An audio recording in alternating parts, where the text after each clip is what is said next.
everyone. This is Lee Perry, and thank you for tuning in to the Organizing to Victory podcast, where we're talking garage politics. Today, we're going to be talking to Ethan Temple. He's an advocate with Sunrise Movement Orlando and an intern with Commissioner Kelly Martinez Semrad's office. And we're discussing ways that the youth can get more engaged in politics and what it will take for us to organize around access to transit and affordable housing. So if you like this conversation, please leave a comment, like, share, and just continue to engage with us because we really want to make sure that this important message gets out into our community. Thanks for watching. Now let's get into our conversation with Ethan. Ethan, how are you? Doing good, very good. A little tired just from driving up from the Southwest here to Orlando, but I'm doing all right otherwise. So you're from Southwest Florida, land of the sprawl. Land of the sunshine, blistering heat, beautiful beaches, and a lot of other things I'm not going to want to say because I do love it with all my heart. Aw, that's sweet. It is full of a lot of old people and retirees, though. I'll say that much. Oh, well. Well, I'd love to learn a little bit about you and your background and what you're going to school for. Yeah. Tell us a little bit about yourself. So I guess for those who don't know me, I'm Ethan. I am a current student at the University of Central Florida. I am pursuing my master's degree in public administration, almost about a year out since I had graduated with my economics degree. Bachelor's of Science. I don't do math, even though, yes, economics is full of math, but I do political science and history as my minors on top of that. I'm very much the social sciencey kind of guy, not the mathematics kind of guy, but I know my way around a calculator when I need to. But let's just say I got into government and politics around the time of 2016 in middle school. I still remember, honestly. The time in which I was watching the election and I saw that Donald Trump had gotten elected. Needless to say, I was not particularly happy because I am a big believer of people who should serve in government should be people who care about government, who actually want to make our systems better, and who know what on earth they're actually doing. I had no faith in that administration then, and I don't have that faith in the administration now. Of course, I was very young, very vocal, and I had no idea what I was talking about. I just let my feelings run rampant when I was talking politics then. I've since matured in a sense, but let's just say that there's still a little bit of that fire, I suppose, in me. Yeah, well, tell me, you're in middle school, you have all these friends. Are they talking politics too in 2016? That's not normal for a middle schooler. It was in my civics class. So what happened was my teacher at the time was actually broadcasting the inauguration live because it was such a historic event. It was such an upset at the time, and we had no idea what on earth was going to happen. All I know was that I had that gut feeling that it was not going to end well for us. That it would just enraged me so much then, and I would usually launch into shouting matches and tirades. Again, I was very young. I was not very disciplined when it came to politics because that was actually the first time I started getting invested into politics around about the tail end of the campaign. And it's also because it was my civics course. I really do take to heart my love for this country because taking a step back, kind of expanding the view, so to speak. I was born to immigrant parents. Mm-hmm. My mom was born and raised in the Philippines. She was able to come to the United States because her father, my maternal grandfather, had served in the army as a reconnaissance officer during World War II. And he was able to sponsor my family, his family, my mother, my grandmother, and both my uncles to come stateside. And my father is the son of a lieutenant colonel who passed about 5 years ago during COVID, and a Japanese immigrant, my grandmother, who actually lives in Kissimmee, and I routinely help her every so often with chores and her medical appointments, since I'm the only one who's within distance to take her every now and then. But that's kind of where I get my strong sense of service and of what it means to be an American. And to me, that idea is that there is no such thing as being just one type of American. But that's a conversation for only down the line, I'm assuming. Well, I'd love to dive into that feeling in a young middle schooler who's in a civics class, who is around other students that might be a little bit more privileged in the fact that they didn't have migrant families that had to work extremely hard in order to have access to being an American. So I wonder, like, what was that feeling, and were other students at the time also kind of waking up politically, or did you feel like an anomaly in that moment? I wouldn't necessarily say I felt like an anomaly, but it certainly felt different, because like I certainly was the most vocal out of everybody in that room because of like my attachment to American history, to American government, because like well before I got into government, I was also a huge history nerd. World history, American history, European history, Asian history, you name it, I would probably go off on hour-long tangents about them. Sorry. But where did that come from? Internet curiosity, honestly. Like I've always loved to read. Incidentally enough, I was actually really good in STEM, mathematics and sciences specifically. But I don't know, something about American history and the endless hypotheticals and the just breadth of human development and human advancement really fascinated me. And it took me well into high school when that really started kicking off. And I translated that into my studies of government and especially economics. Mm-hmm. But to go back to your question, I don't think it's a question of me being an anomaly. It's just a question of, honestly, I couldn't really tell you if I'm, because because like we were sixth graders. Or not sixth graders, eighth graders, actually. So we weren't really, or was it seventh grade? I think it was seventh grade, but either way, we were middle schoolers. We weren't really expected to kind of know the deep dive of American government to that extent. We weren't really expected to like really be all of that attached to public service in that regard. But to me, like I knew instantly that it was not going to be like end well. And I guess if you were to kind of attach the word anomaly to it all, I would say that it is an anomaly for somebody to have such a vocal outrage against an incoming president and against such a vocal outrage of our current political discourse at the time.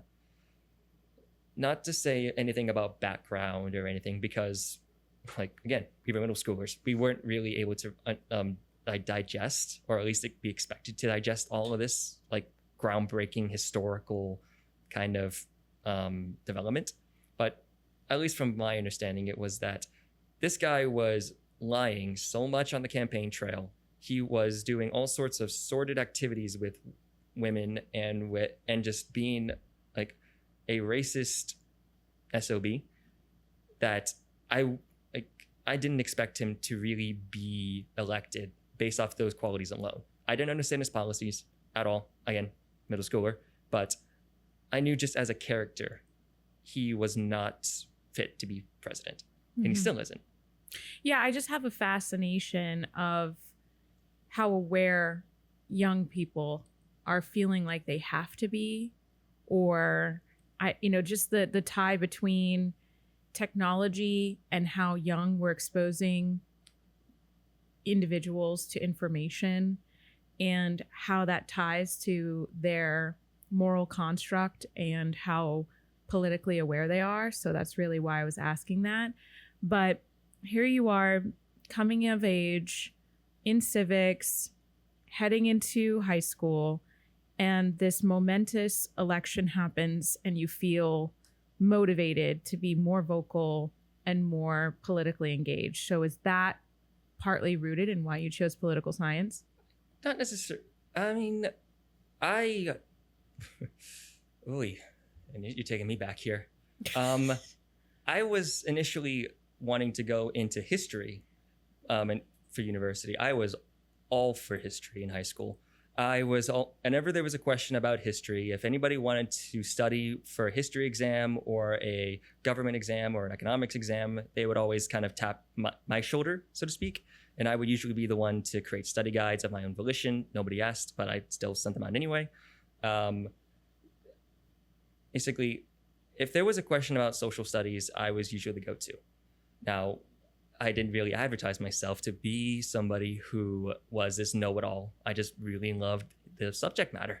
It's like, I always find myself kind of cringing every time I think back to high school because I usually was just a faucet of information. Every time my teachers were to call on me, I would just go into 5-minute tirades. I cringe at that, if I'm being honest with you. But I suppose looking back, it was kind of like that precursor to where I am today. But I will be honest, political science never really interested me in that sense because I wanted to see that information applied. Like how exactly everything about our government, our philosophies, our structures apply to the everyday person. And instead of political science and government, don't get me wrong, I loved my AP US government and even comparative government classes in the 12th grade, loved them to death. Those teachers were awesome. It was economics, funny enough, that really got me to where I am, specifically macroeconomics. Okay, so as you're coming of age, you're going to school and receiving this information. When you're leaving high school, why do you choose to go into the path that you choose? It's because a mix of things. Like I said, my public service is rooted in my history. My father was as an EMT. He stepped aside from that as a rank captain, and he went on to become a clinical educator for a private Canadian-based company, which has since been absorbed. My mother is a nurse practitioner, and I saw both of them working tooth and nail, like night after night, working on their master's degrees in order to take that next step of their careers. And I was there, like watching them like hole up in their rooms, looking at like 3 to 5 different screens at a time, stressed, like constantly writing things down. And all the while they were still having to take care of myself and my younger brother, and like working their tails off at their jobs. Yeah. It wasn't easy. Yeah. And yet they did it. Like they are extremely committed to the work that they do. And now my brother is planning on going into the medical field. So that leaves me kind of as the black sheep of the family. I have a very sensitive stomach. Blood, I will not stand in the slightest. I will admit that. But it also just was that, I don't know, the world fascinates me in so many ways. And not just the world as in the globe, but the world as in our own country, our own community as well. I really, really love to ask why certain people, certain governments, certain communities do what they do. That's my history. That's the part of history that I love to draw back to. Why did this happen? Mm-hmm. What events from the past led up to this very moment? And economics, to me, informs our current decisions. So that's why I don't necessarily see myself as a political science glutton, so to speak, for a lack of better terms. Because political science to me is all about the theory and all about the abstract perceptions. Not to insult anybody that has political science degrees. I have several friends that do, and they will make fun of me mercilessly, despite the fact that I have an economics degree. I have a mind of a political science nerd. But I like to apply that information. Like the theory is one thing. How it works in the real world is very different. And what I'm more interested in, because that application can be the matter between where we are now and where we could be in not even 4 years' time. I'm so excited to dive deeper into that. So, but I want to get to, I think it's really awesome that you weren't driven by the rage, that you were driven by the curiosity of wanting more information to better inform the systems and how they work. Yeah, because I learned throughout high school that rage and anger can only get you so far. Sure, it can get you up and active on your feet, but there's always that component of learning more for me. Because sure, like the rage and the anger will subside, but curiosity is innately human. It will always come back to a person. Sure, I may end up becoming a cat, and it may end up getting me killed, but such is life, eh? Well, how old were you when Joe Biden was elected? And So that was 2020. I want to say that was, you see, this is why I don't do math. 16, 17 years old. I'm Okay. a summer boy. So then how old were you? I guess you were 20 last year. Yes. Okay. I am very young for my my Yes, generation. Yes. Yes, you're very young, but you're so advanced in college. It's really interesting. That I can thank like advanced placement AP credits. It's not because of anything innate about me. I just took the classes that was available to me, and I just went straight through them. Yeah. Well, I just find that so interesting. So now, what have you learned seeing a Trump America, and how has the economics informed what you've seen transpire? I will say that there is a big difference between the Trump administration's first and second and the Biden administration. And it comes down to, God, there's so many lessons you can pull from them. But I guess the biggest one for me is that the Trump administration,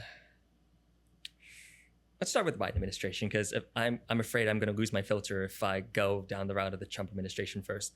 The Biden administration tried to return the United States back to a norm that had long since subsided. He tried to play a middle ground between the growing progressive movement that had sprung up after the death of George Floyd and the pre-COVID Democratic Party, the party that was always trying to paint themselves as not Trumpers or anti-Trumpers. And it worked for a time, but then once the inflationary spike started to hit, it became clear that his agenda was not necessarily calibrated for that sort of economic blowback, and the Democrats suffered as a result of it. The Trump administration, meanwhile, were actively utilizing the same playbook over and over again, but the Democrats did not have a consistent enough message to undercut and siphon off the votes that they wanted to get, especially in 2024. I mean, I just find it so frustrating because we wouldn't have the extreme inflation that we have to a degree if we didn't have such a terrible response to COVID in the early days. Had we handled it better early on, I think our economy wouldn't have suffered such extremes. But people seem to forget, obviously we have Trump again, that the whole reason why we have such extreme inflation and corporate price gouging is because of Trump.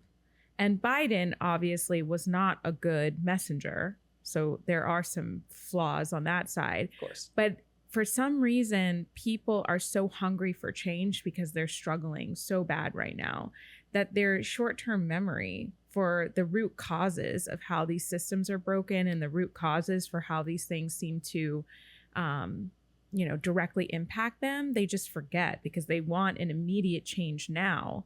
I don't think it's a matter of them forgetting, because this is nothing against you, but that kind of shortchanges American intelligence and American tenacity. Yeah. Like, sure, a lot has happened over the past 4 to 5 years, and much more has happened over the past 10.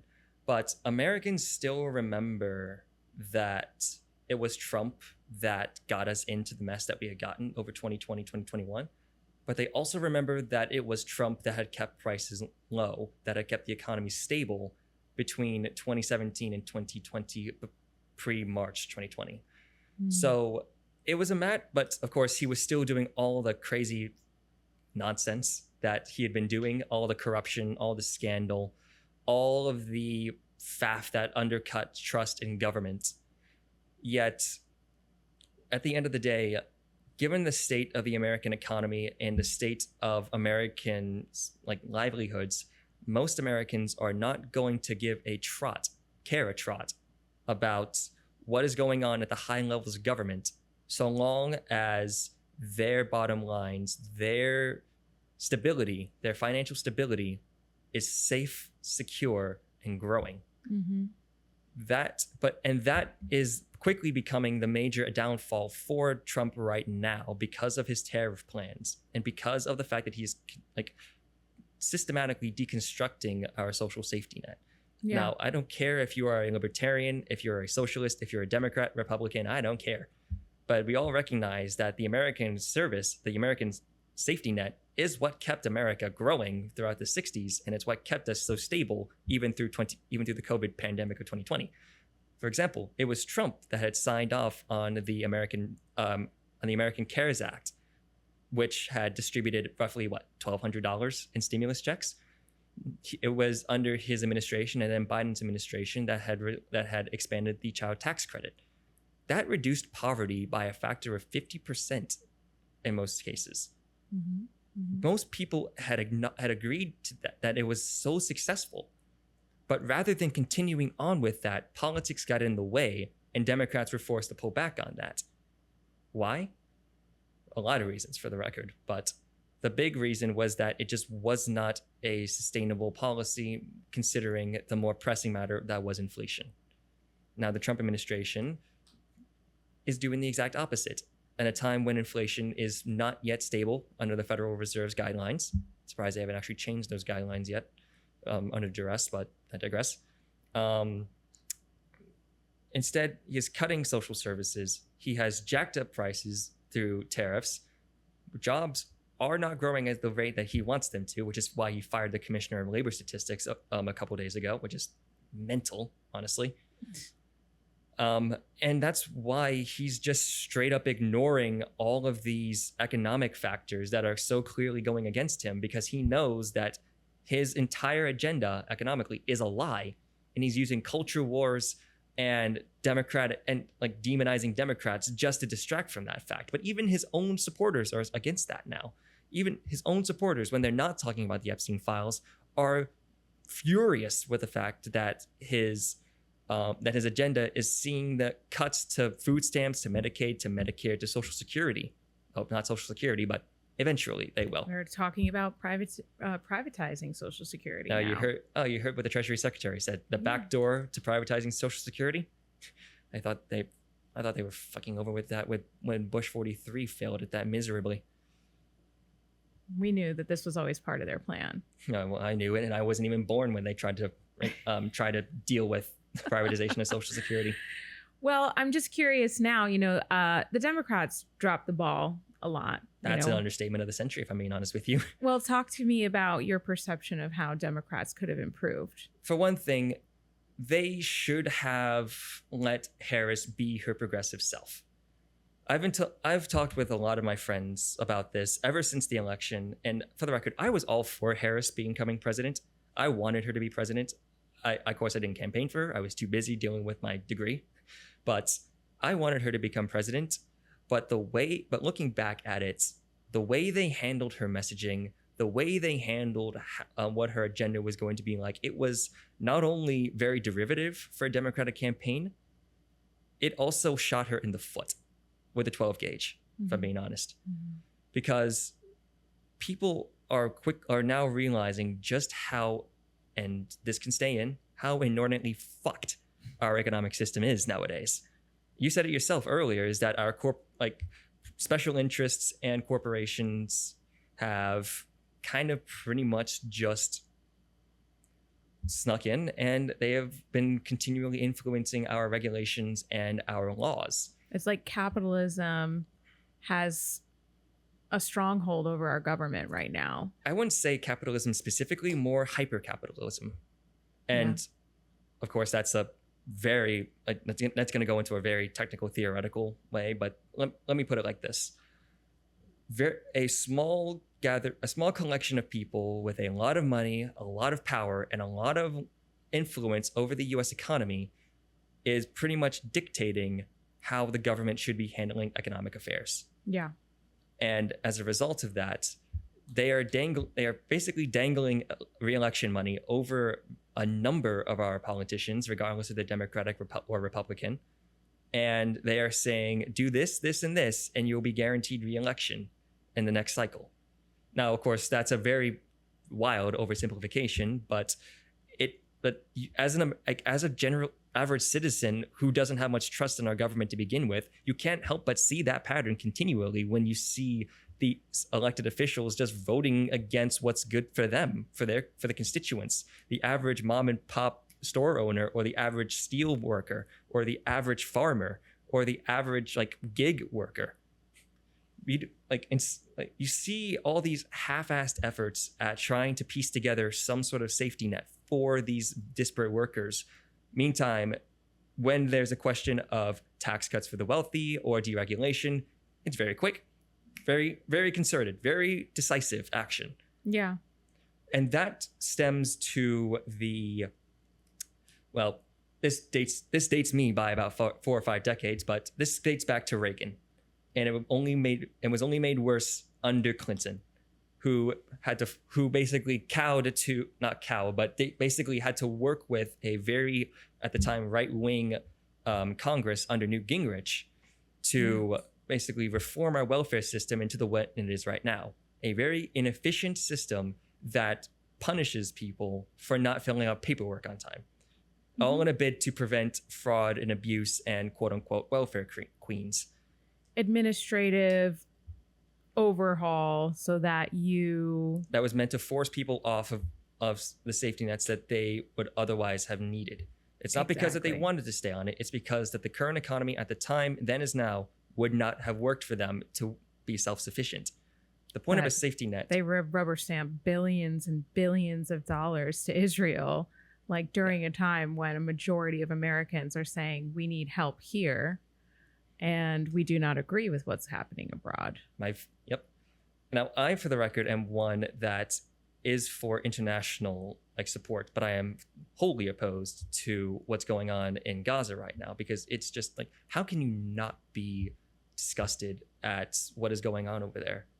Well, it's a really great example of exactly what you're communicating in a micro scale, meaning the money that has been in politics has influenced elected leaders on both sides for generations, AIPAC being one of those influences that has such a stronghold that folks are not even really making decisions based on what their constituents overwhelmingly want to see.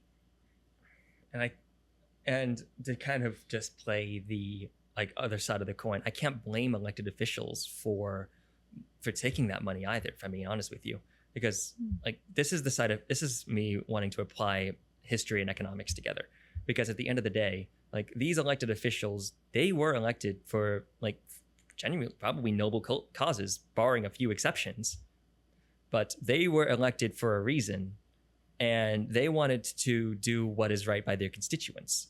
Now, unfortunately, they had to make a lot of tough decisions that may not seem very tough to us, but within the confines of their offices, with all the information that they have, all of the influences that are putting pressure on them, and all of the objectives that they have yet to even manage to even touch, let alone accomplish, it just makes for a very skewed system, both inside and outside the halls of Washington. I can't blame people for not thinking that our system of government is so biased against the average American. It's because the systems that they have to play by are so heavily skewed against even their own priorities. Right. The system is so broken that taking that corporate money is really the only way to really play the game. Exactly.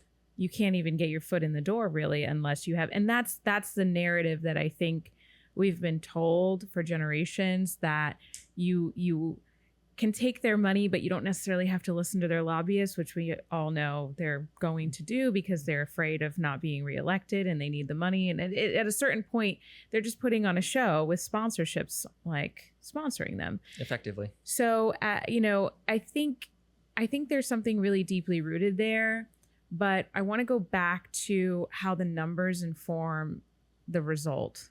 right? And you brought up a lot about how the economy transitioned from Biden to Trump.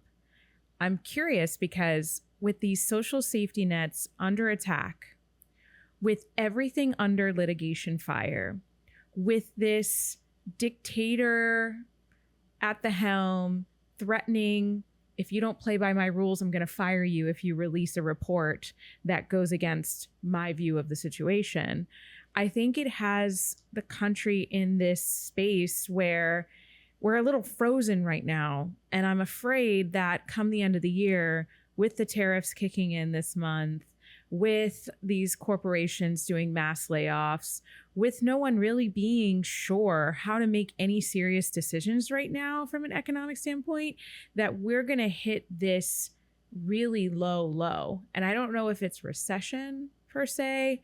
I feel like what's going to happen is we're in this economic freeze for a while, but I don't know. I'm interested in hearing your thoughts, how that might play out politically for us. Well, as a YouTuber that I tend to follow tends to say, nobody can predict the future, least of all economists.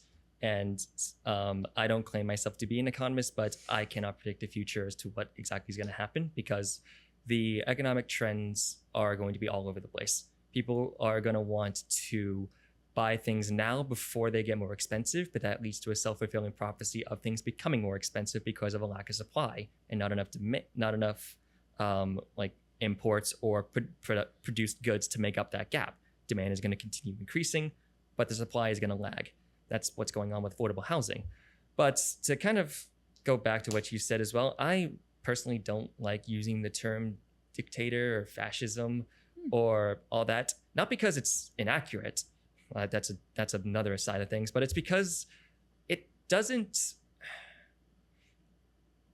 This is another part of history, like another part of me where I really appreciate the history of it all.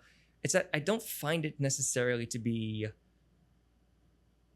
entirely indicative of the situation. Now, again, there's a difference between somebody acting like a fascist and acting like a dictator, and being a fascist and being a dictator. He's taking like notes straight out of North Korea and doing attacking the press, litigating anyone that says anything against him. But he did that back in 2016, and we still managed to have a free and fair election in 2020, even though he tried to overturn it. The problem with what Trump is doing, though, is that he's a moron. He's not learned quite the lessons that Bukele in El Salvador or Kim Jong-un or Putin have learned. Yeah, he's not appointing serious people. He's appointing Fox News anchors. You saw that Jeanine Pirro was confirmed as the prosecutor for DC. Right. It's just he's appointing loyalists that will do whatever he says. That also, which I have to just throw in, many of which are communications experts, which I think is actually kind of brilliant to an extent, because they're idiots. They don't even know the parameters of their jobs, but they know how to sell things on TV. But Joe Biden had really great policies that he never championed in the streets in these communities, especially in the red states where he got millions, if not billions of dollars of, clean energy and jobs and manufacturing, and people didn't know about it. They didn't know the direct tie to Biden's agenda. And for that reason, people ignored Trump's terrible first term and just remembered those stagnated costs. Now, prices are skyrocketing, and his economic agenda, Trump's economic agenda, is a show. It's really nothing. It's really just empty threats. I don't even think he knows what a tariff is. And he said he was going to lower prices on day one, and people are feeling the heat now. Yeah. So I'm just curious about how you feel about that. So 2 things on that. I want to address the Biden side first, because yes, while his policies were good, the issue was that not only did he not communicate them well, it's that they didn't do enough to immediately address inflation right then and there. That's the issue that if you were to ask any voter, that's why they would have voted against a Democrat, because they felt that nothing had changed. Sure, they promised a big game then, but nothing came about it in the immediate term. People were suffering then but they didn't get the benefits till later. They kept saying, like, in comparison to other major countries, inflation has been curved. And right at the end, that's when interest rates started coming down. And like we started seeing that slow, steady. That right there is the biggest weakness of the Biden administration's arguments then. Because yes, it was true. The Biden administration had done very well to lower inflation on the aggregate.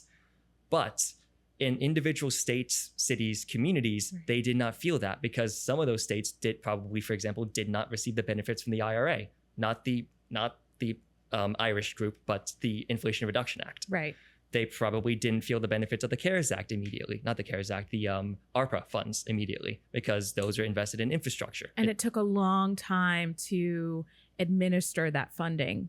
There was a backlog quite significant to administer that funding to local governments and to, organizations. And the longer that the effects were delayed, the longer people still felt the pinch of inflation. And that's why they grew with such discontent and ire at the Biden administration, because he kept talking a big game about the benefits of his legislation. And they were there, but they weren't felt quick enough. That was the issue. And that is a policy philosophy that I find kind of defines the Democratic Party. Well, I don't think that's necessarily fair because the FCC chair, Lena Khan at the time, was doing so many investigations about how price gouging was crippling as well. They were taking advantage. Many corporations were taking advantage in that moment. And Biden brought it up in some of his addresses. I don't disagree with that. But then there comes the question of what was done about that price gouging after Lena Khan, who is an amazing FTC chair. I wish she comes back and actually leads the Department of Commerce or some higher level department.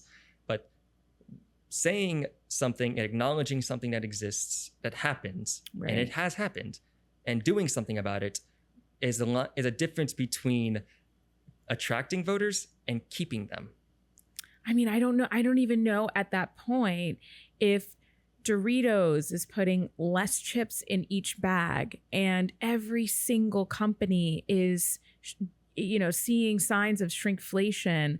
What do you do to hold individual companies accountable outside of threatening to sue them that you're not giving them the outcome that you want to see? Like, so the first step would be not to fire all your labor economists and all your industrial organizational economists. That's true. Which is unfortunately what the Trump administration, if they haven't done already, will try to do in the near future. And certainly enforcing and modernizing our regulations to ensure that antitrust, anti-monopoly, anti-big business dominating markets sort of regulations and laws are actually enforceable, and make sure that the departments, agencies, entities are well staffed and well funded enough to actually take these cases head on and to investigate them properly. But there's no investment in it because our priorities are elsewhere, towards more short-term, more showy ideas. But that then brings me back to the Trump administration and their governing style. Because yes, while Trump is absolutely trying to act like a fascist dictator or authoritarian, for lack of better terms, he's failing at the most critical point that dictators throughout history need to understand, is that even though you have your own small cabal of loyalists and supporters, you still need to keep the tax base happy. Yeah. And right now, the tax base is furious with him.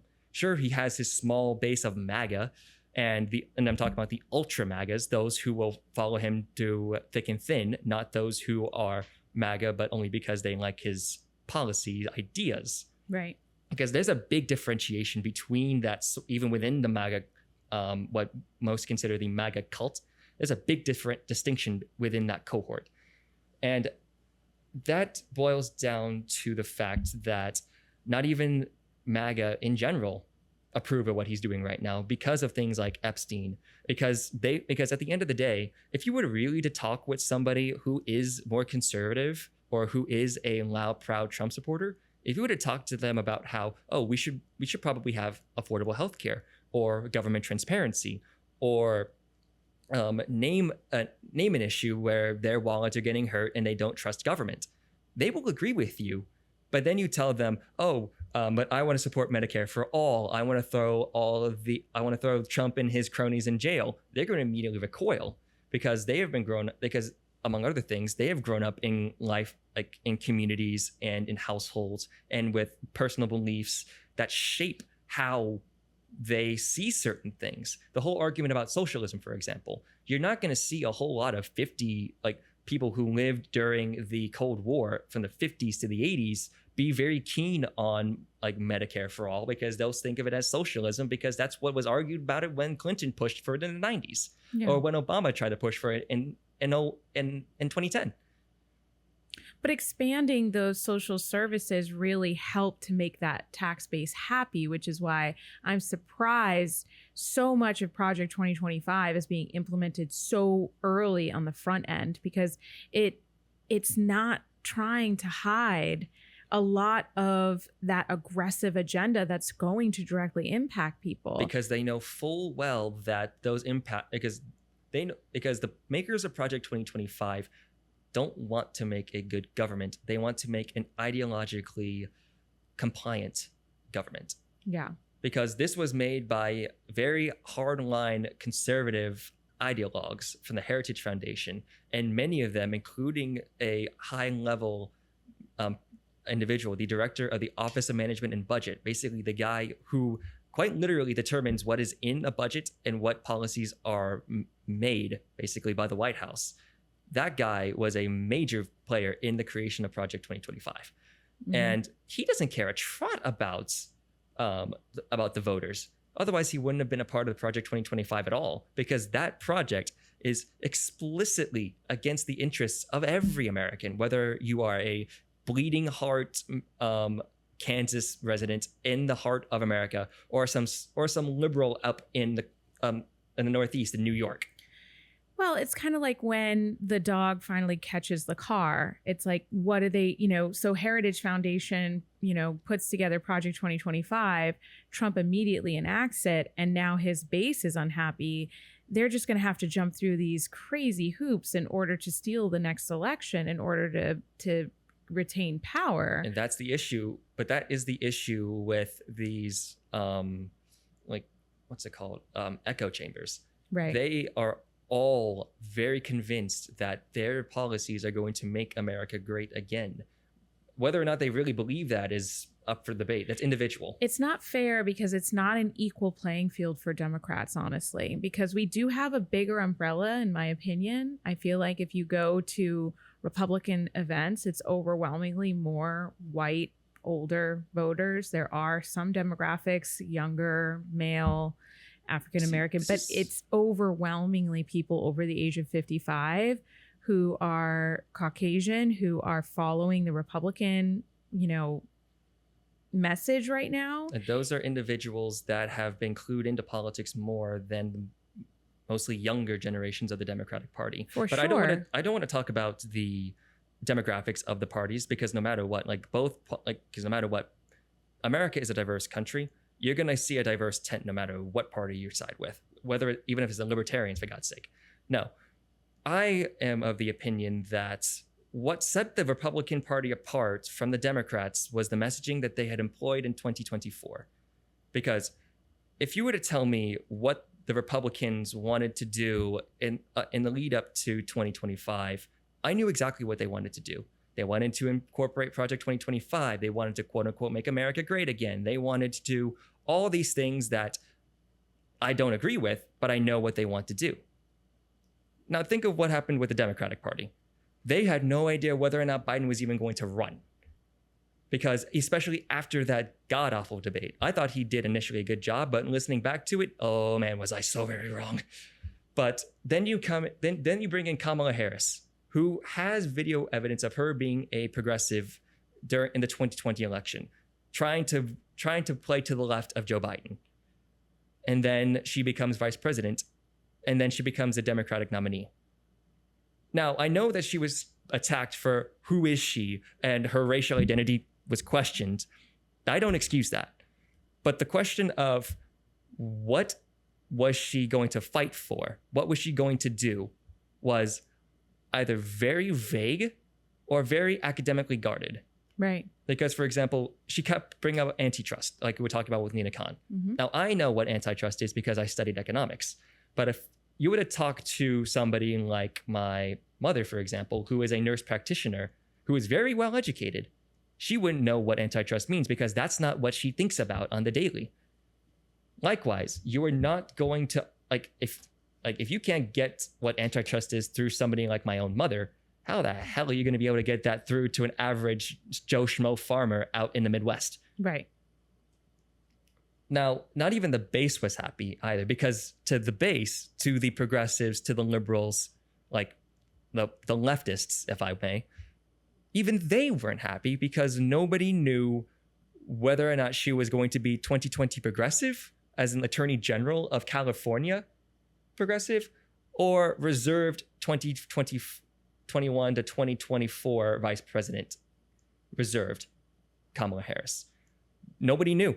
And yet at the same time, it also felt like she was towing the line to make everybody in the Democratic Party happy. And some Republicans.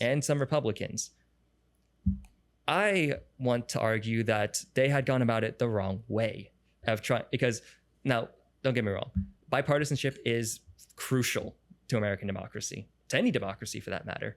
But the way that she had gone about it was very misguided, because rather than trying to play to the personality, rather than trying to play to the ideas of what Republicans and Democrats want, ultimately, she instead played to the personalities that people absolutely despised about the Republican Party.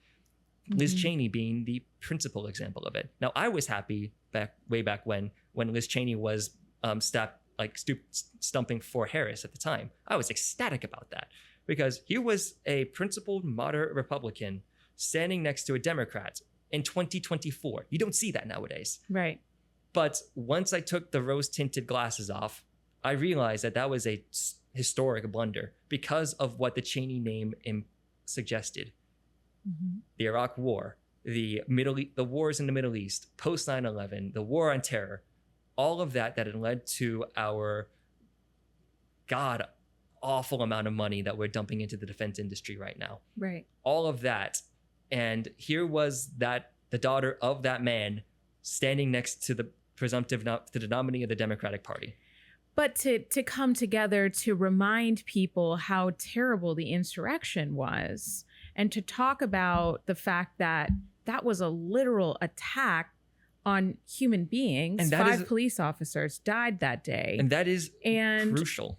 And to underline the fact that despite our differences, we have to come together and we have to point out the threat to our democracy that Trump is. Now, I thought that was a good idea up until I saw the lack of effort to do the same with Bernie and AOC. See, if it was equal to try and bridge the gap in this umbrella that she's trying to buy. We're terrified of Trump, right? We're terrified of Trump. Everybody's so scared. He's wielding power. He's beating everybody in his primary. He's gaining numbers. And we're thinking to ourselves, he has all of these investigations against him. He's got to get a hit at some point. He's got to get taken out at some point. Somebody is going to point at something that's going to piss off his base. Maybe the Epstein shit should have come out earlier. But here we are. We got to build our umbrella. Let's bring in Liz Cheney, who was on the oversight committee for the insurrection. But the efforts to go to all these other audiences wasn't there. It was really just trying to skew moderate to conservative and not make the same amount of effort to talk to people who she very well knew was pissed about Gaza, was pissed about economic issues. And if we want to get into the details, I find it shocking that Trump was starting to really lean into, no tax on tips, and even that campy crap that he did going to McDonald's and flipping burgers. It seems stupid to us because he's kind of making fun of working class people. But if you watch Bernie and AOC doing their fight oligarchy tour, they're wearing jeans and just a t-shirt or a button up. they're trying to say we're not this elite monolith. And you couldn't see Harris just like having a beer, just like chilling out with a t-shirt on. Everything was very scripted. And, but I still get frustrated because, like I said before, we're not playing on the same playing field. Like Trump has been a known sexual aggressor to women openly and laughs about it. He has been photographed like holding a Bible upside down the same day that he was deploying our military against our own citizens in the streets of DC and all over the country. He has actively made fun of people with disability. I mean, the list goes on and on and on and on. Plus, said the most deplorable things during a time of crisis with COVID, like talking about injecting bleach. Using horse tranquilizers. It's crazy that people like Kamala Harris is probably, even though I don't fully align with her 100%, she's like one of the most competent people who has ever run for office, period, let alone president. But let me ask you this then. What did she plan to do in office? I think this is less of a story about Kamala Harris and more of a story of consultants that come in and try to educate candidates as to how they need to be when they run for office. And just like with Obama, Obama was not this swinging liberal. He was able to get a lot done because he had the opportunity to have more say in Congress. But, Joe Biden didn't have that same privilege. He didn't have the support from the Supreme Court and from Congress. It was a lot harder for him to be able to get things over the finish line, whereas Trump has both in his hands. And so he can just rubber stamp things and just get things over the finish line. None of it good. But you took the words right out of my mouth. It's that and that's kind of what leads to the point that I was kind of weaving towards. But the Democratic Party is not trusted because people see it as the establishment party. They see it as more of the same, more slow incremental steps towards problems that are continually compounding by the week, by the month, by the year. Now, I agree that Trump is a deplorable human being and that he has done some awful shit over the 4 years of his first term. When Biden came in and he implemented the same old Democratic strategy and the same old Democratic playbook, people were furious. Not furious, but frustrated. That right there is where people are outraged by the Republican Party. The Democratic Party expresses frustration. And frustration in government and politics is a far more sinister feeling to have around a party than outrage. Because outrage, at least, you'll be able to know what you're outraged for. Frustration leads to just discombobulation. You don't know what they're going to do. And that's why Harris ended up losing, is because the Democratic Party did not make themselves clear and they did not commit themselves to certain values clear enough. Now, I want to compare that to AOC, to Sanders, to Zohran Mamdani. I know he's very controversial, but there are plenty good lessons to take from him because he is not like your archetypical Democratic candidate, your pressed suit, your staged press conferences, all that faff. No, he's out and about. He walked the length of Manhattan in a button-down suit in slacks. He would burn up that he still walked the length of Manhattan regardless, just to talk with people. He talked with people. He interfaced with them. He understood where their issues were on the street. He talked in Tagalog and Urdu and all the local languages of New York City. Right. He got people. And now he upset the Cuomo dynasty. Why the hell are Democrats castigating him? Of course, that's a rhetorical question. Of course, it's over Israel Gaza. But the fact that he was able to bring people together, young, old, conservative Democrat, liberal Democrat, moderate Democrat. Some Republicans. Some Republicans even. He's gotten some Republicans to talk to him saying that he wants to vote for them in the general. But New York City is not a reflection of America as a whole. And I think that is a blessing and a curse, just in the fact that these consultants that help someone run for president, A, need money, and B, they need to have a plan. And the plan that they've always leaned into is build with your messaging, your vanilla messaging, as wide of a net as possible to bring people in. And I think where I'm still grappling, I listen to podcasts all day long. This is all I think about, all I talk about. But where I'm still grappling is no matter how much people were economically hurting everyday people, Trump was such a disgrace, such an embarrassment. Why would someone check a box next to his name? Because enough people to get him elected. Now, mind you, I can understand if people maybe just felt exhausted and stayed home because they didn't like the two. But so many people went and put a check next to this man's name, the same man that literally caused an insurrection that killed 5 police officers. Because he gave the people a clear enough vision that he would fix things, and not enough people came out to vote for Harris. If you were to look at you definitely looked at the numbers, I'm sure. It's just not fair because when you watch him speak, it sounds like a drunk grandpa. Oh, I'm not going to argue against that. And here is this articulate, people could get excited just over the fact that it could have been our first female woman of color president. Mm-hmm. That in of itself could have been the engine of change that could have driven people in excitement to come and put her name down. But with not even thinking about the risk of Trump, just being excited to be like some of the other countries that have had the ability to have a woman as their leader is an exciting thing. But instead, people didn't understand the severity of Trump to be mobilized to put Kamala's name down. I think they were deflated and stayed home. That's certainly part of it. I would also want to say that it is probably a fear of the unknown that also may have gathered them as well. Like with Trump, like love him or hate him, you know where he stands. Right. But with Kamala Harris, like she only had 107 days, for example, to run.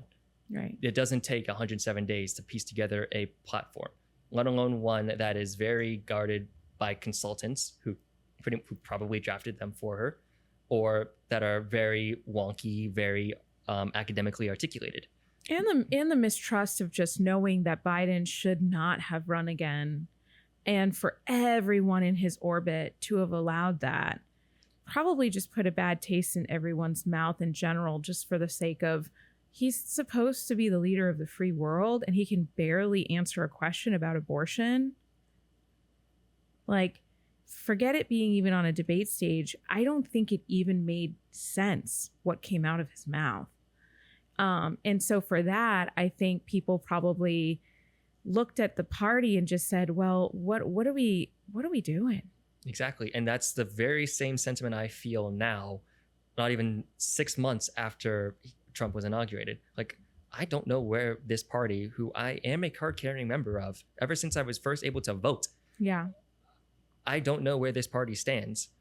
And that is a problem because all that I can glean from the Democratic Party is that they are the anti-Trump party. That's it.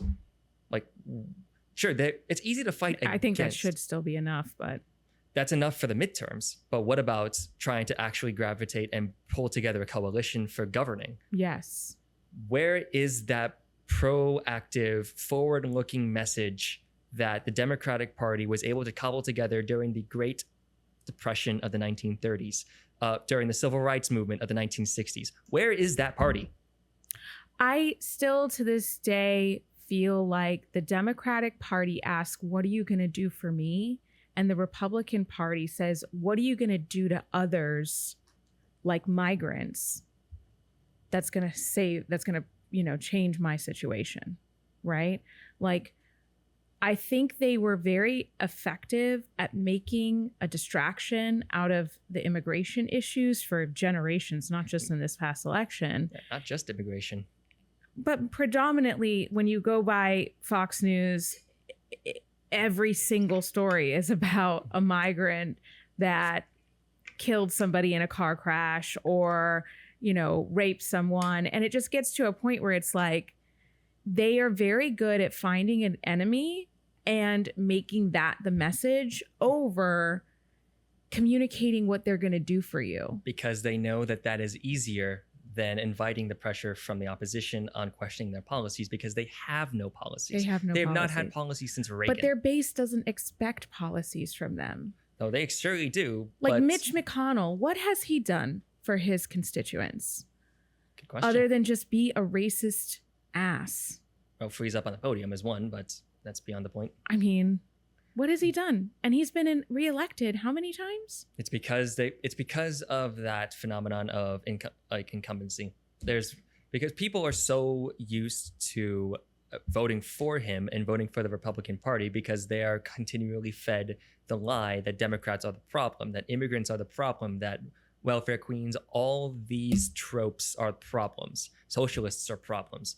When in reality, it's like the lack of a spine in the Republican Party. I am not somebody who wants to say, let's get rid of the Republican Party because they're too far gone. No, instead, the Republican Party needs to get rid of MAGA and specifically Trump himself and that far right wing cohort that has taken over the party.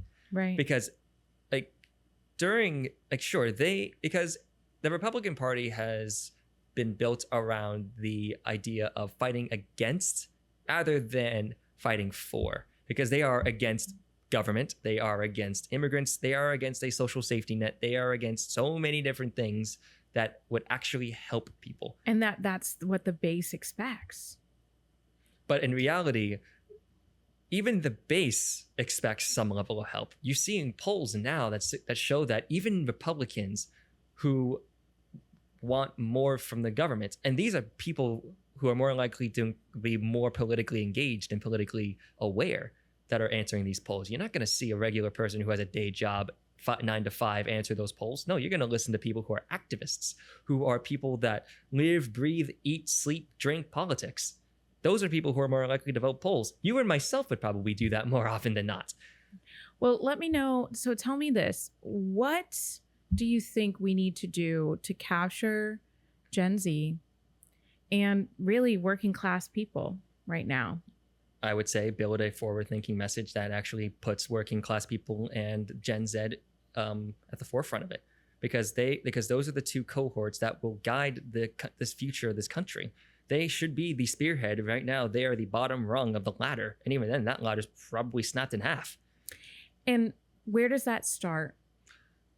It starts with economics, incidentally enough. I feel like it starts with actually making sure that the funding that's going to our Department of Defense is audited, and there's more. Oh my God! Do not get me started. And that we are redistributing any excess wealth that needs to be put back into our social services. There's more to that. I don't disagree with you on needing to reallocate funding from the DoD, because that's $1 trillion to a defense project defense programs is insane. But there's more to it as well. We have to fundamentally retinker. What the hell? All right. Fundamentally retinker what our social safety net looks like. And I'm going to call it a socialist for this, but that requires completely reconfiguring and reconsolidating our social safety nets to make them universal. Because the way our social safety programs work is that they're what's known as means tested, meaning that you have to go through various hoops in order to prove that you are of a specific income level in order to qualify. Basically, they ask the question of, do you deserve this? And that goes to not just various programs. I'm talking health insurance through Medicaid, food stamps. And I'm blanking at the moment, but you get my point. Yeah. The bare necessities in this country are treated less as necessities and more as questions of, do you deserve this? What kind of country basically gatekeeps health insurance from its citizens.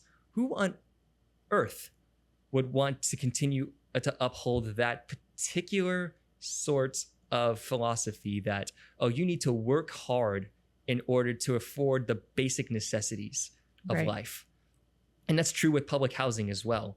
Public housing requires a certain income threshold just to find a place to live. Now, of course, yeah, I'm not saying that, oh, we should just give everything away for free. I'm not stupid. I'm not terribly idealistic like that. No, people still work. They work their ass off. They work multiple jobs at a given time. But due to circumstances that are outside of their control, or circumstances that they may not be fully aware of, whether that is the prevailing economic conditions of an area or the bureaucracy that they are not capable of doing, not because they're stupid, but because it's so dense and they don't have the time to understand it or to go through it and get so frustrated with it, they get dropped immediately. It's what's known as a benefits cliff. Yeah. Like, until you reach a certain income threshold, for example, or you just don't fill out paperwork, you get dropped immediately. And I really feel like universal healthcare, universal basic income, I feel like programs like that are inevitable unless our government is just going to let people fail. No, I'm not necessarily going to think that the government is going to let people fail. Otherwise, that just defeats the purpose of government. I mean, we're doing it now. Look at our homelessness crisis.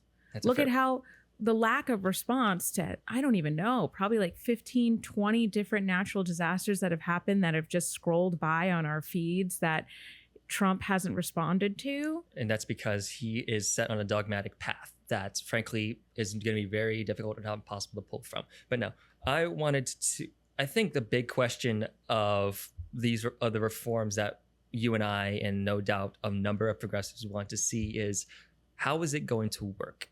And that is honestly something that many people are going to ask, and especially in a society that does not trust its government, not even I can keep their lights on.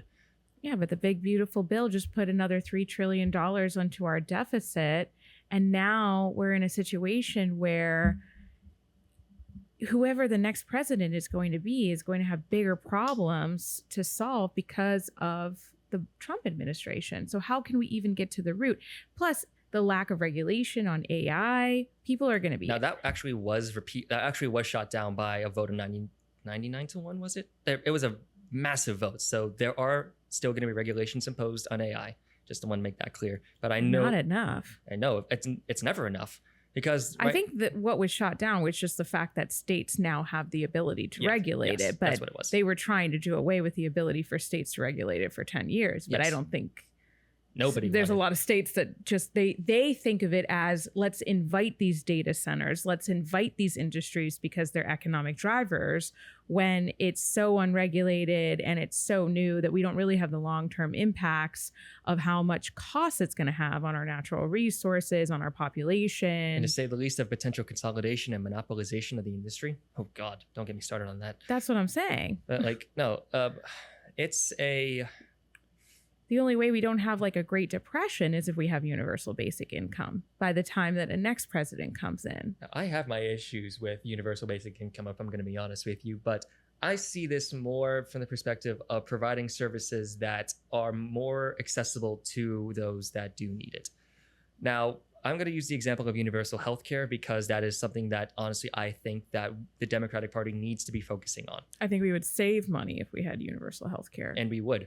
Because right now, the administrative overhead. Yep, because right now, healthcare, we spend more on administrative costs, on all of the bureaucratic paperwork, on all of the appointments, all of that fun stuff that we are required to get. That contributes more to the costs rather than the actual healthcare itself. Now, where was I going to go with this? Sorry, blanking here, but universal healthcare is going to be very different in the United States as opposed to, say, in England or France, for example, because I know those are very common examples.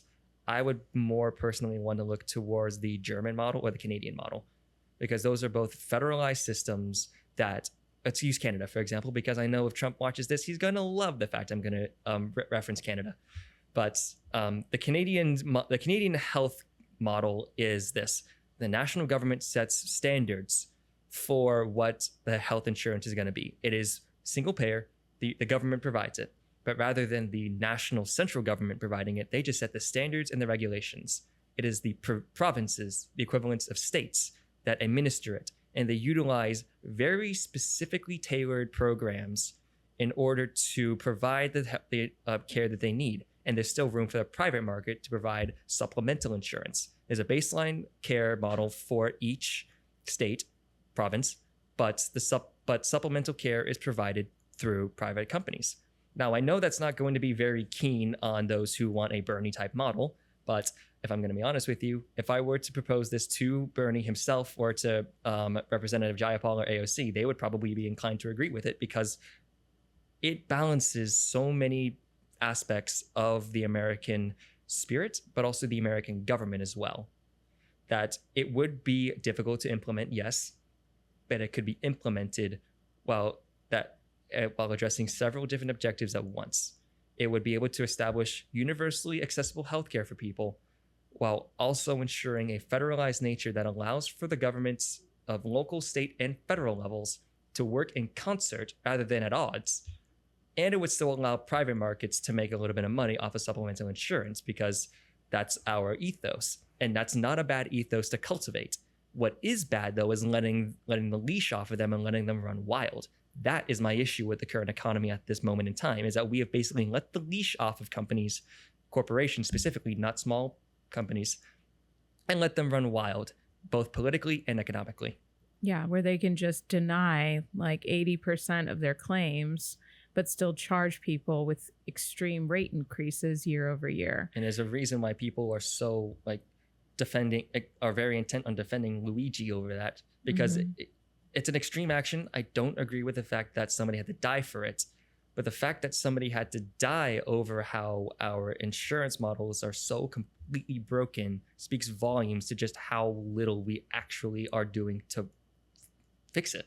Exactly. So basically, to bring it back to where we started, policies like universal health care, it's really a way to bring that coalition closer together. It's really a way to talk to Gen Z and the next generation of voters and bring the people that are probably so furious with their economic place right now that they would turn to voting for Trump out of desperation because they want to get back to where they were pre-pandemic, and they thought Trump's the guy to get me there, I guess. If I'm not mistaken, there's a quote, I think it was from FDR, saying that poverty is the main driver of extremism.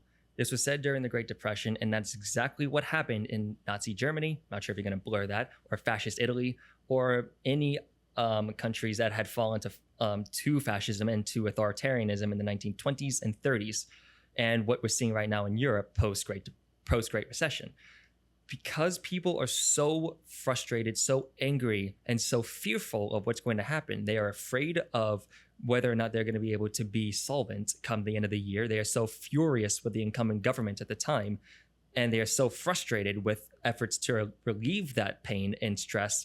They are going to latch on to people and to ideas and to philosophies that purport to save them and guide them to salvation.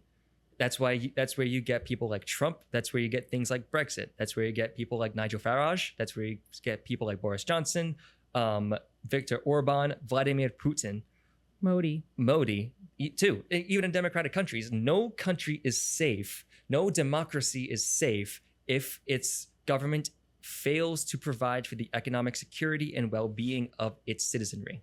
That's why, as a climate activist, I've always felt like this was coming since a very young age, because it's inevitable if systems, and when I say systems in this context, I mean ecological systems, start to fail. 20% of our communities are coastal communities. Mm-hmm. So, as coral reefs start to die, as, fishing starts to go under as an industry, as these different systems start to slowly collapse like a domino effect, in that act of desperation is, migration is happening as people are starting to get more and more desperate and seeing, natural disasters unlike anything that their grandparents have ever seen. People will gravitate towards something that feels new, something that feels hopeful. And I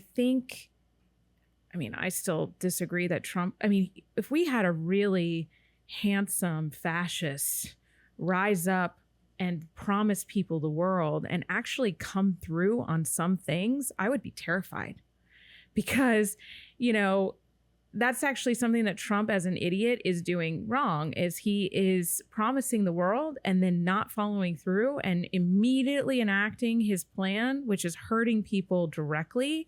And I think by the time we get to 2026, people are on both sides are going to run to the polls to just say, I need change right now. And this is a perfect opportunity for progressives to come in with a strong agenda, with a real policy plan, and be unapologetic about it. Mm-hmm. It's just that they have to also counter the fact that they can't take corporate money and be influenced by companies. They have to find a way to do it the real grassroots way, the real Mamdani way. Otherwise, people are just they're going to be mistrusting of them. That's what, and I've continually pointed to Mamdani as the picture-perfect example of where Democrats need to be. You don't need to agree with him on everything, but you will need to at least acknowledge that he hit some sort of secret sauce. He hit that right combination of charismatic, new, and bold that the Democratic Party desperately needs. I'd like to believe that Republicans are feeling this as well. I'd like to believe, and I might be naive, that the Republican Party that I grew up knowing, the pro-union, pro-labor, like pro-abortion healthcare, reproductive access. Republicans used to be basically what Joe Biden is now, more on the moderate side. I would like to believe that there's a fraction of the Republican Party that wants to break through this MAGA chokehold and run on progressive values as well. In order to do that, I would argue that one would need to adopt progressive values and show that there is a path forward for these sorts of policies, and that what they're hearing right now is that sort of echo chamber from MAGA. Like I said, poverty and economic instability are great feeders to extremism and fascism. Well, not me saying it, but FDR said it way back in the 1930s. Republicans love national parks. He's selling off our natural parks for drilling. And I know for a fact that there are Republicans who are outright furious over that. And they'll still vote for him, though. That's the part that's not the even playing field, is they will be furious at their leader and still fall in line. But who are they going to trust? Are they going to trust the guy that they've already put their trust in, or a Democratic Party that they have not had any interest in voting for at all? I wish they would have just stayed home. Exactly. But they still voted for him. It's because they felt compelled to do so. Otherwise, they would have had another do-nothing administration in their eyes come to the fore and not do anything but do a little bit of fixing here, a screw there. Yes, and that's the opportunity that we have as progressives, is to come out strong with a plan. And so a lot of the research that you're doing on a local level with Commissioner Semrad on concurrency and a mobility fee and how to diversify the tourism development tax on a micro level, I think that's a really awesome opportunity to demonstrate how in a red state, yes, we're a blue city, but in a red state, we are able to sell these really awesome agendas that could get Democrats and Republicans to come forward and want to get behind it. This was said really recently by Commissioner Semrad herself, but I've really taken it to heart because it is incredibly true. Progressive does not mean being on the left or being on the right. Being progressive is inherently apolitical. Being progressive means you want reform, you want transparency, you want change. You want change, yes.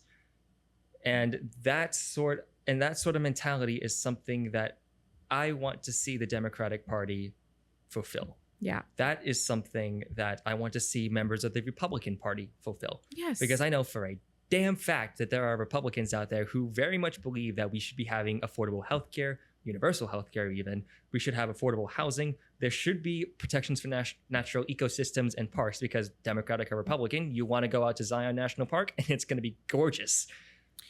But they're probably, I know there's some that say, like, I'm already paying taxes for ICE, and now you want to take my local taxes to have my local sheriffs and my local corrections officers transport more people to a, concentration camp in the middle of the Everglades that was paid for by FEMA dollars that are supposed to be helping me. Like, Republicans are very fiscally responsible, and I would like to believe that these outrageous attempts to make migrants the root of all problems are getting old. Eggs are still super expensive. Resources, social safety nets are starting to run dry. And that I hope that Republicans will start to wake up and realize that chasing migrants, overwhelmingly non-criminal migrants, is a waste of our money, and it's not helping them. To do that, one would need to refocus their attention away from these fear mongers and these fear mongering topics and redirect them to the actual issues that are right in front of them.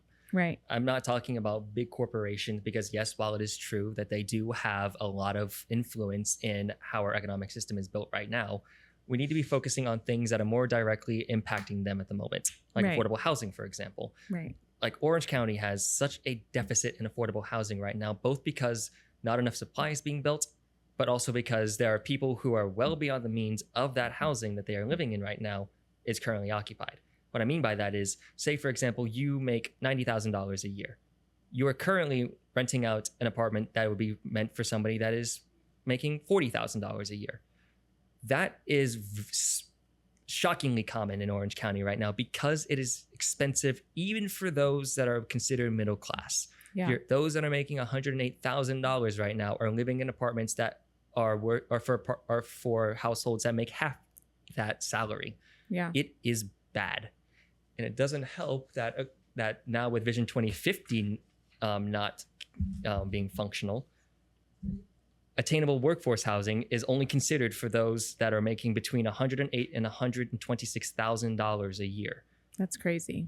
That is, of course, that is from 2020, but that is still the prevailing policy that we are using right now because Vision 2050 has not been adopted. It's probably worse now. Oh, it was actually meant to be better. It would have expanded the who is eligible, but that still goes back to my question of why on earth should we be focusing so much on how much money should you be making in order to afford this when we should be making housing for everybody? Right. Like the Viennese. Vienna made such a very fantastic model of affordable housing back in the 20s. Yes, it was under a quote-unquote socialist government, but they still allowed for private markets for to work alongside the government in order to produce exquisite housing that is still available to this day, 100 years later.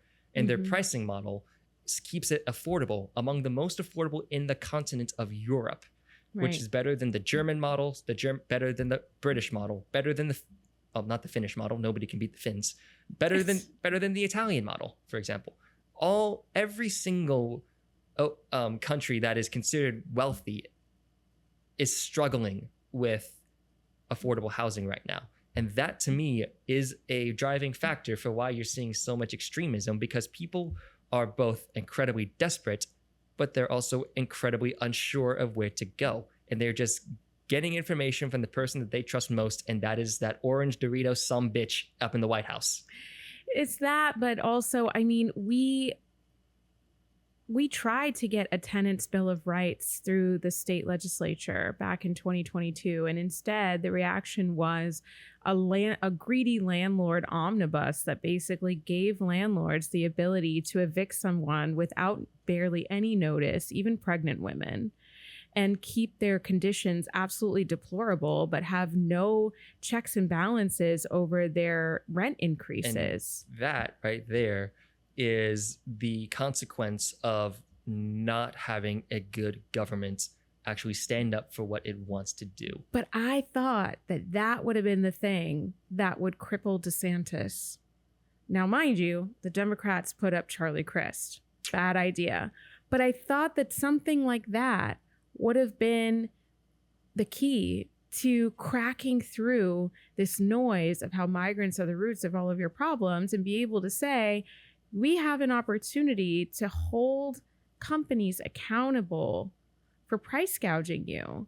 But instead, they just want to see concentration camps in the Everglades. I don't even think even people want that. It's just a matter of the Democratic Party in Florida not really being all that influential, if I'm being honest with you. Right. I'm going to get hit for this because I am within the Democratic Party circuit, but honestly, somebody needs to fucking say it, and I'm going to say it right here, right now. Pardon my French. But the Democratic Party in Florida needs to organize itself and shape up fast. Mm-hmm. Like, if they want to take lessons from Mamdani, they need to have learned those lessons months ago. Right. Because right now, nobody knows what the Democratic Party plans to do. They continually push out quote unquote progressive candidates that have very cookie cutter policies that do not necessarily attract attention from the constituents that they want to serve. Right. Instead, it is just basic, same old with quotations around the word progressive. Even in news articles, they're saying it's quote unquote progressive rather than just progressive. Like, we don't know, for example, where one candidate could be or where another one is, but we know who Zoran Mamdani is. He's progressive. We know what AOC is. She's a progressive. We know who Rashida Tlaib is. She's a progressive. We know each of those individuals' stances, but we don't know for certain our own local candidates, which is frustrating as a voter and as a member of the Democratic Party of Orange County and as a member of the Democratic Party of Florida. It infuriates me how just so aloof the party is right now. I don't even think titles really need to be the determining factor. I think it just needs to be, what are you doing this for? Where is your heart and where is your plan? What is your plan? I think this is the whole reason why I'm even in politics. You know, I did not go to school for this. I was planning to be a teacher and join the Peace Corps and, you know, be an environmental, you know, or biology teacher. Yeah. But instead, I jumped into politics because I'm also furious with the fact that my leaders don't speak to the issues that I care about. So I demand to see that by recruiting candidates that will speak to it and getting them elected, right? For me, it cuts two ways. One, when I use, like, just to clarify, when I use the title of progressive, I agree with you. Titles don't mean shit, honestly. But a progressive means somebody who wants to push for accessible healthcare, affordable housing. That's what I mean when I'm saying, do we know if this person is a progressive or a quote unquote progressive? I mean, I don't even mean that. What I'm saying is that would be great, having a plan. We have candidates on both sides that they barely speak to any agenda with any concrete agenda items. Instead, they go up on Facebook and have some sort of video where they're in a dress that is not of the color of their party. Well, I don't need to call out specifics, but I think you know exactly what I mean. Mm-hmm. There's no heart and there's no real solution. Look at all these white pages that you wrote. These are direct reports and research of policies that could be implemented tomorrow that could bring direct relief to people in the immediate. If someone could go on the campaign trail and speak to some of this, they would get followers, they would get votes, they would get support from both sides. And that, to me, is the fundamental issue of our politics, not just in the state of Florida, but in the country as a whole. We don't know what the hell our politicians are running on. We do know what they're running against, or at least we should know what they're running against. For Republicans, they're running up against the woke left mob, who are socialists, who are cancerous to our society.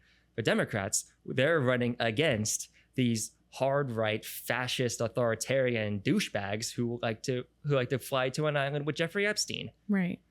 But we don't know what they're fighting for. Yeah, it's like, for example, flooding is such a bad issue across the entire county. Mm-hmm. I very rarely hear candidates talk about flooding. Because it's so weird. I go to so many debates, so many forums, so many town halls. And unless you're a progressive, where you actually have a solution and a plan and you're talking about those issues because you're out with the people in the crowd talking to people, so you know what they talk about and care about. All of the other candidates, and I'm specifically not saying Democrat or Republican, because I've seen people that are afraid to get outside of their polled and tested talking points and actually have a well-researched plan. I cannot believe I'm saying this, but somehow they took the risk out of politics. Mm. Like, politics is meant to be risky. Government is meant to be risky. Like, of course, not like stupid risks that are obviously going to fail, but developing those plans, those policy ideas that could or could not be fixed over time, and building on that momentum. The Affordable Care Act is a great example of that. It's an imperfect piece of legislation back when it was first introduced, but it was slowly built up over time, and then it was protected by the courts. And look at it now. It has become one of the most popular laws in American history.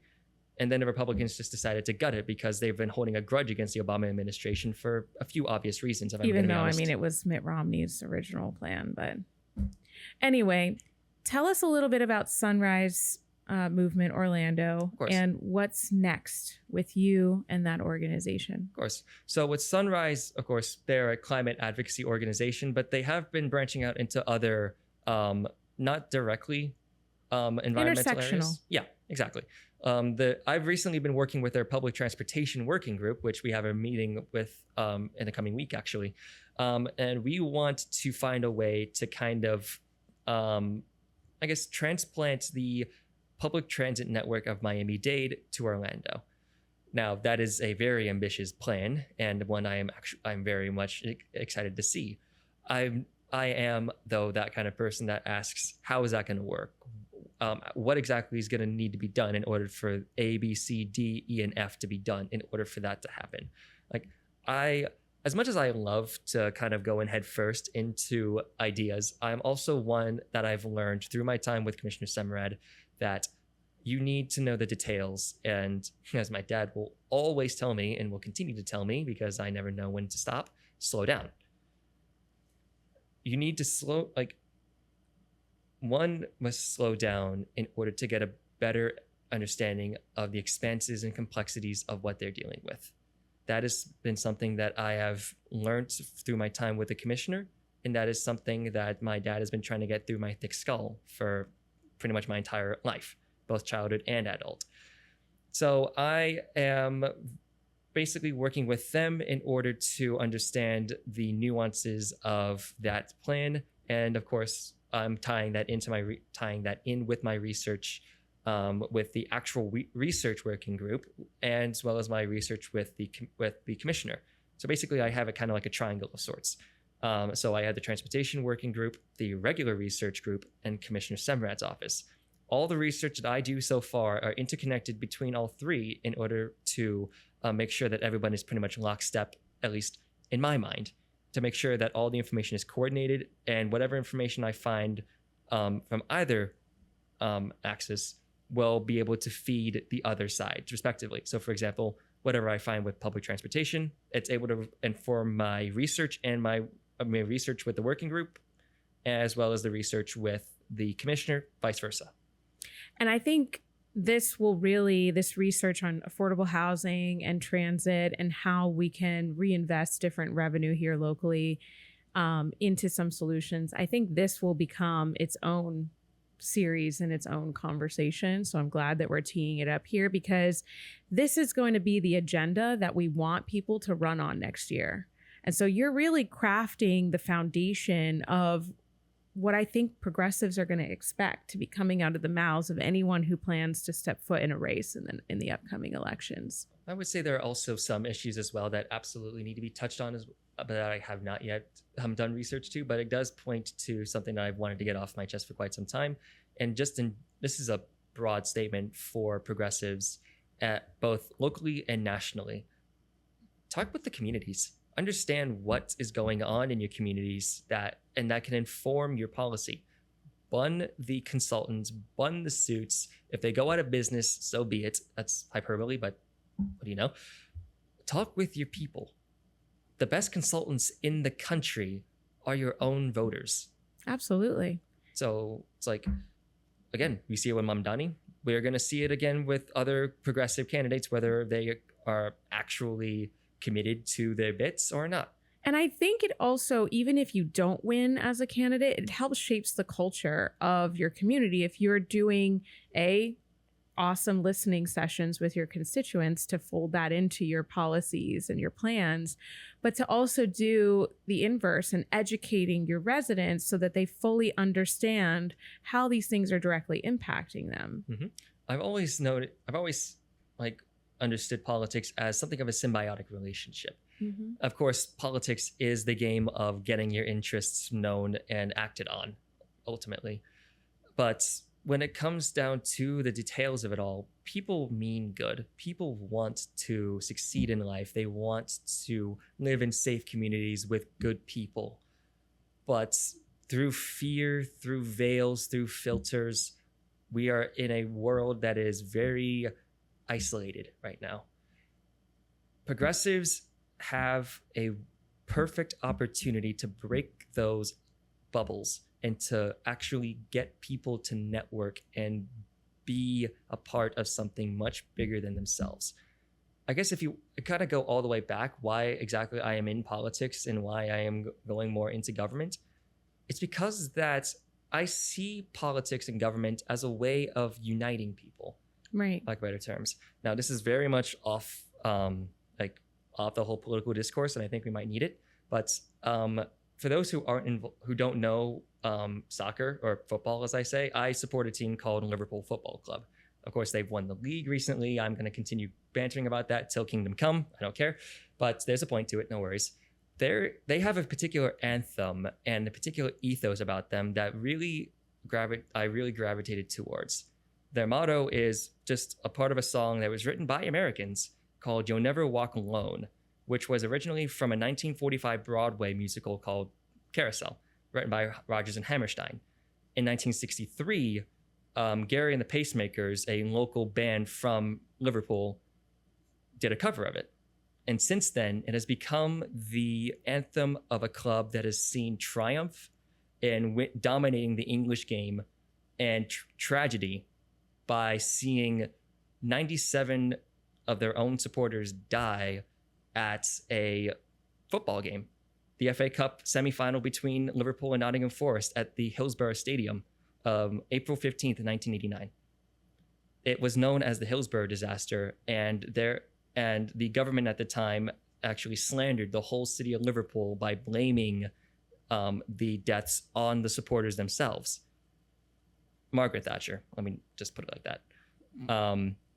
The city and the club were more united than ever to not only recover from that tragedy, but fight for each other and fight against that narrative. And in 2016, they were able to get that statement of it was not the fault of fans. And that was through committed activism and through committed community. We can have that here in this country. And we do have that in this country, but it is not strong enough because we are so fearful and because certain elements of our society are putting us up to that fear. Mm-hmm. We are all walking alone and we are all walking towards a cliff. If I'm going to pull a, absolutely. Yeah. Sorry, I don't mean to be hyperbolic, but it is the case that we are all walking alone and we all feel as though that we have no choice in that. But there is a choice. It is to stand up against what is going on today and actually fighting together, regardless if you're a Democrat, regardless if you're a Republican, regardless if you're independent, libertarian, socialist, I don't care. If you truly believe in making America great, you should be fighting with each other, not against each other. Right. Otherwise, we are going to be going down this downward spiral that will see the end of our democracy. I wholeheartely agree. And I think that's a perfect place to leave that. I do ask everybody a question, though, a final question, which is, what is something that helps you relax? You brought up soccer. So with this, obviously being involved in politics is very stressful. What's something that helps you heal and, just kind of come back to this work refreshed? I would say two things. One, soccer, obviously. As much as I almost have heart attacks every weekend because my club decides it wants to give me one, I also really just love watching the team play. And it's because they have that sort of camaraderie, that familial community with vibe within their own dressing room and on the pitch. It's incredibly unique to watch. And of course, it's just very fun to see them play, whether they win, lose, or draw. But I also like to write as well, not just these reports, but I'm also considering writing a book on my own experiences in the county with Commissioner Semrad's office, because I value family so very much. If that wasn't clear enough, don't bring up any of my fart jokes. I don't want to see a single fart joke in that book. You hear me, young man? Hey, you said it, not me, but you just gave me a whole heap of ideas. But no, seriously. But that's what I mean. Like, we're able to banter like this, and we've not known each other for more than 2 years? Like that. Well, that office is a family to me. And I really cherish my family with all my heart. Now, of course, don't take that as like a snippet for any political campaign you want to volunteer tell me to do. I'm just saying, you're on my list. Oh, for God's sake.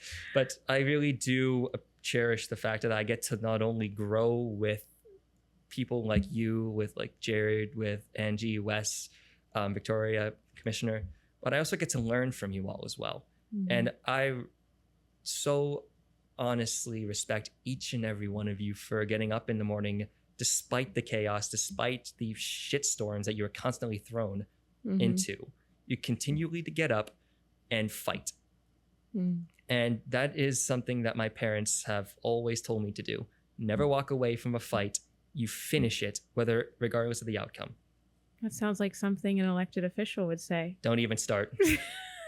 Well, thank you. Thank you so much. And thank you for sharing this time. I'm so excited to dive into all of your research. And, I think we need to be a family in order to survive this crazy shit that's coming. Trump is going to cause a lot of people a lot of pain. And one thing that I think the Democrats need to embrace, in addition to a really strong agenda, is just like a really warm approach so that we can make people feel welcome and reinstill the empathy that I know this country has had in the past. That really is what makes America great. So yeah, thank you. And we'll catch you next time. Yeah, thank you for having me on. Thank you. Thank you. Bye.